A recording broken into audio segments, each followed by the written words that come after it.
Hello and welcome. My name's Angie Holden and I'm the blogger behind the Country Chic Cottage. So today we're going to talk about how to pick a sublimation printer. Which sublimation printer is best? That totally depends on your needs and where you're at on your sublimation journey, let's say.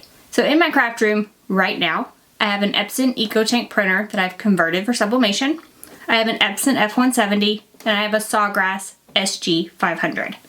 I've used all three of these printers for quite a while just to understand how they work and basically my opinion of them. Do I like them or not? So I can give you my honest opinion on which printer you should pick. So for each of these printers, I feel like there are pros and cons to each printer type, and that should factor into your decision as to which one you should choose. So let's start with the budget-friendly option. So the most budget-friendly option on the list is an Epson EcoTank printer that you convert for sublimation. So an Epson EcoTank printer is made for regular inkjet printing.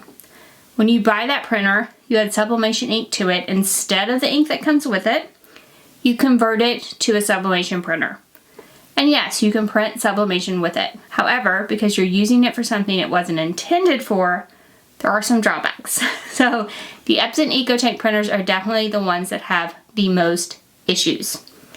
What kind of issues can you have? Well, from the get-go, they can be difficult to set up. Some people set it up no problem. It's running, it's fine. Other people have issues with the ink actually going through the printer, getting it to start flowing, getting it to start printing, that type of thing. Then once they are printing, a lot of people have color issues with an Epson EcoTank printer. And out of the three printers, that's the only one that I personally have had issues with the color. And because you're using that printer for something it wasn't intended to be used for, when you add that sublimation ink in, you are actually voiding the warranty of that printer. So that means you can't just reach out to Epson support and ask, why are my colors not correct? Because you're using that printer for something that's not intended to be used for. So you're just kind of on your own. You can muddle through manual color correction, ICC profiles, try different things. Some people get it right quickly. Other people get their colors right after some trial and error. And some people are never happy with the colors out of their Epson EcoTank printer. Now, I cannot really tell you that any of the models are better than any of the other models. So the differences between the models are basically printer features that don't really relate to anything to do with the printer itself or sublimation. So I just recommend you find a model that is in stock and on sale rather than trying to decide which of the models is the best, because every single model that I've seen, I've also seen people that have problems with those models. So I do think it is hit or miss. You might get a printer that is amazing. I have one that is amazing, it's great. And you might get, someone else might get that same model and it might not work correctly. The colors might be off. It gets clogged all the time, which is another issue with Epson EcoTank printers. Those are the ones that I see most often have clogs, because you're putting an ink in there that was not intended to be used with the printer. Once again, it does have a tendency to clog up. So with any printer, you should probably print about once a week, but with those Epson EcoTank printers, it's going to be extremely important that you print at least once a week to avoid any clogging issues. And that means if you go on vacation, you need to figure out a way to print, basically. Now you can save those prints, use them for sublimation later. You're not wasting that ink. However, it is something that you'll need to remember to do. And if you forget, leave it sit for several months. Expect to spend a good couple of days trying to get the printer unclogged and working correctly. So with all those drawbacks, what are the benefits of an Epson EcoTank printer converting for sublimation? The top benefit is price. So it is very budget friendly. The ink is relatively inexpensive. However, there are so many inks on the market, it can be hard to decide which one's right for you. And it is very, very difficult in any of these printers to switch ink brands, and I really don't recommend it. The best you can do is to go with a printer model that maybe someone else uses that you trust, a printer ink brand that other people use that you see have good results, and then just convert it and hope for the best. Hope your colors look good and that you can get it running to where you like the print. So the most important part is that you like the print and you like the projects that you are creating. Now, one step up budget-wise, from the Epson EcoTank printer is the Epson F170 printer that I have here. Now this is a dedicated sublimation printer, so it was made for sublimation, comes with sublimation ink. Now these printers get rid of a lot of the issues that you might have with your Epson EcoTank. So they come with a printer driver where you just pick either rigid or textile. It changes your colors for you. I personally have had great luck with this printer. The colors look amazing. Now they do recommend only Epson ink and Epson paper be used with this, and that I feel like that is a little bit of a drawback because of the biggest drawback I'm going to mention with this printer. It is stocking issues. So this printer is only sold through authorized retailers, so it is not sold on some place like Amazon. So you have got to find the Epson F170 in stock at an authorized retailer. And that same thing goes for both their ink and their paper are also only sold through authorized retailers. So the biggest drawback of this printer is it's so hard to find. And when you do find it, it's probably going to be a place where you don't recognize the name. So a lot of people hold back and don't order because they're afraid, you know, it's a scam website or whatever. So it can be hard to tell if it is a legitimate website and then find the F170 actually in stock. And then when you need more ink, you need more paper, you run through the same issues. Where do I buy it from? Where can I find it in stock? Because it always seems to be out of stock. So the stocking issues on this printer are my #1 drawback for it. The benefits are it's easy to use. You can print out of any program, choose those profiles I talked about to change your colors. It is a very nice printer. Now I would say that you still would want to print maybe every 1 to 2 weeks. I don't find it's as critical with the F170, but keeping that ink flowing and keeping those lines moving is never a bad idea. And the ink and paper are going to be more expensive with the F170 because they recommend that Epson ink and you have to buy it from the authorized retailer. Now if they do make inks, like other places do make inks for this printer. However, when you put them in, you do void your warranty and you don't want to do that, in my opinion. So for the F170, I want my warranty. I want to be able to contact them within that first year or whatever and, you know, tell them the issues I'm having with the printer. So I would want to keep all Epson ink, Epson paper, and make sure I was doing everything correctly with this printer. Now, moving up in budget is a Sawgrass sublimation printer. So the Sawgrass sublimation printer, I consider them top of the line for a home crafter. This is the SG500, and then they make a larger version as well. You do buy the ink cartridges this time, which means the installation is super easy. So this is the easiest printer to set up by far. You just run through a quick download.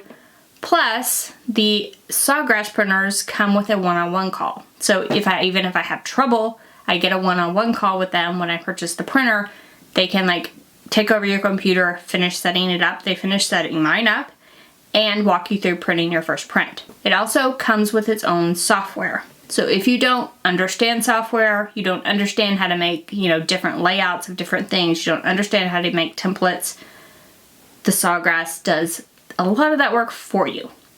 And then they have different color profiles you can pick based on what you're putting it on. So it has like polyester, metal, plastic, or whatever. You just pick those and hit print. Definitely the easiest to set up. In my opinion, the easiest to use. And like I said, for any printer, printing regularly is great. However, if you're on vacation, the Sawgrass takes care of that for you. So as long as you leave it plugged up and on, it takes care of its own maintenance. Now it does use a little ink to do that.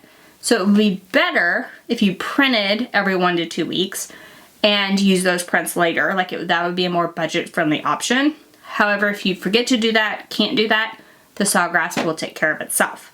So the biggest drawback for me for the Sawgrass is the startup cost. So the inks are more expensive, the printer itself is more expensive, so it is more expensive to get started with the Sawgrass.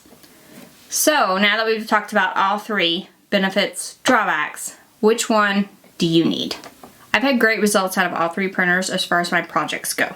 Now the Epson EcoTank was much harder for me to get those projects out of because I had to play with my colors some to get it looking the way I wanted. The F170 and the Sawgrass printer out of the box, the projects looked great. I would pick the Sawgrass printer if I had the budget, especially if I was using it for a business.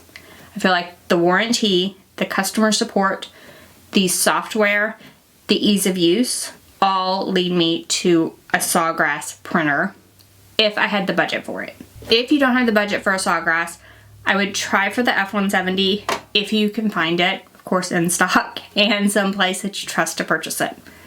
Now, I will link to a variety of places to purchase all these printers in the description below this video. If you are on computer, scroll down and click show more. If you're on mobile, click the arrow to expand the description or swipe up in the video depending on how you're watching. Now, if you can't afford the F170, the other option would be an Epson EcoTank. So it does fall at the bottom of my list personally, just because so many people have issues. Like I said, my printer hasn't been that bad. Once I got it dialed in, I did spend time doing that. It was the hardest to set up, the hardest to get going, the hardest to make the projects that I had in my mind that were Pinterest worthy. It was the hardest to get to that point. But once I got it there, my printer has been fine.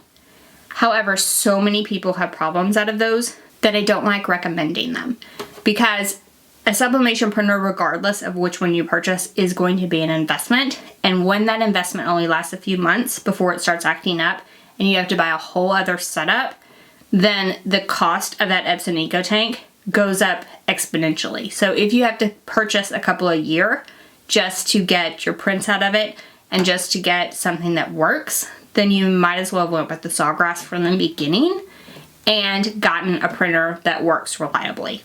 So that's why I always put the Epson EcoTank at the bottom, even though mine has been great and I got one of those printers, the unicorn of printers, that works great. If you don't want to gamble with your money, I would get something that is intended for sublimation. So I would go with a dedicated sublimation printer, and I do have the Sawgrass on top just for all those reasons I discussed.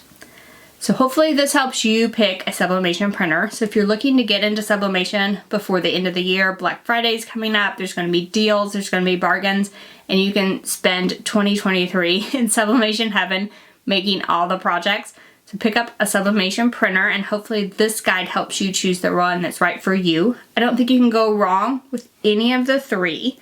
Just be aware of those benefits and drawbacks with the one you choose, so you won't be surprised later on down the road. And while you're at it, if you want to learn about sublimation, be sure to join our new sublimation course called Sublimation Prep. Everything you need to start sublimating from the beginning, including how to choose a printer, how to choose supplies, how to choose heat presses, and so much more.